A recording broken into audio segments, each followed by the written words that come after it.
Year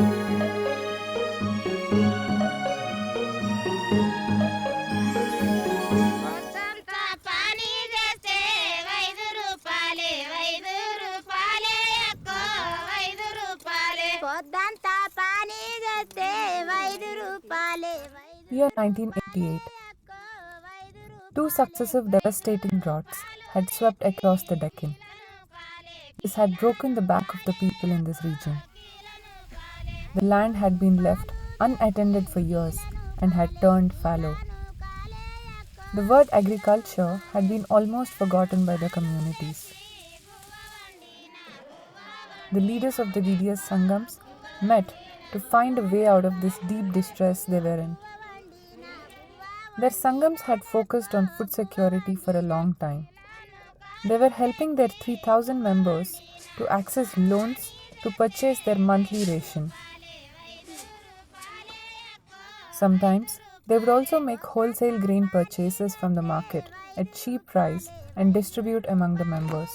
But they had realized that these efforts would not take them to a long way.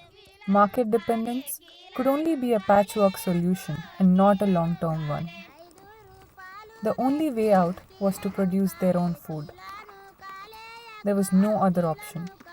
But most of them were either landless or had tiny patches of land which may not answer their needs. Each one had a mind-numbing experience of her own besides the grinding poverty.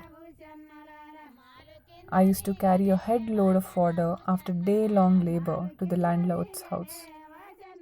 He would offer a roti and some ground chilies. It was so tasty that I wished, why can't I take another head load and get another roti? Is how Potpalli Sundaramma, a 60-year-old, recalls her experience. We would barter an entire year's collection of farmyard manure with a few bamboos for our roof. We never needed the manure after all, remembers 50-year-old Rechintal Kamalamma. After working for a full day, harvesting jawar, a few kgs would be offered to them as their wage. This jawar would transform into evening's roti, the only succor for the family. Recounting dozens of such humiliating experiences, the women were looking for an escape route to their food and dignity. They had to find an out-of-the-box solution. After intense deliberations, they did come up with one. Why can't we take up collective cultivation, leasing in land from the big landowners? After all, we are the people who work on the land at all stages.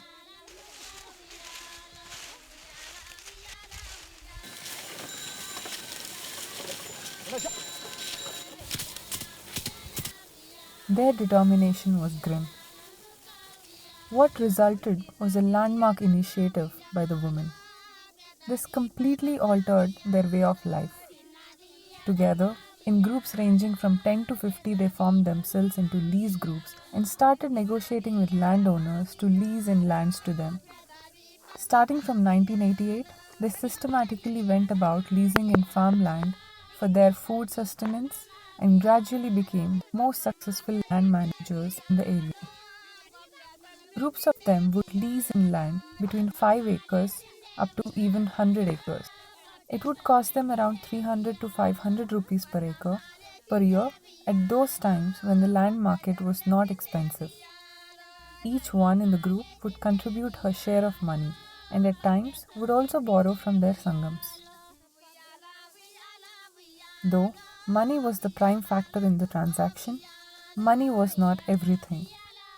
Their capacity to lease in large tracts of land got them a respect they had never seen before. The Patels of the village would come to their houses and request them to take their lands on lease. For a woman, Dalit and poor, to have the high caste male landlord coming to her house to negotiate the lease was an unprecedented recognition and a great boost to their self-esteem. The woman also went beyond monetary issues while considering a lease. If the Patel had a daughter and could not raise enough money to marry her off, the Sangham would stand with the girl in solidarity. take their land on lease and give them money so that the daughter of the village could get married with dignity.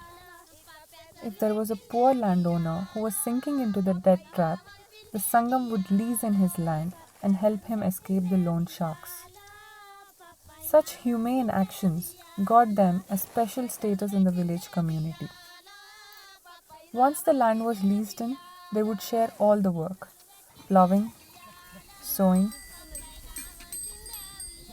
weeding, and harvesting. Every woman would get a share of the produce from the land: food grains, fodder, greens, fuel wood, whatever the land produced. The Sangam members who participated in land lease program between 1988 and 2002 got number of benefits every year. They got a number of wage days, ensuring a sustainable livelihood for them. In addition, they got food grains, fodder for their cattle, and leafy green vegetables.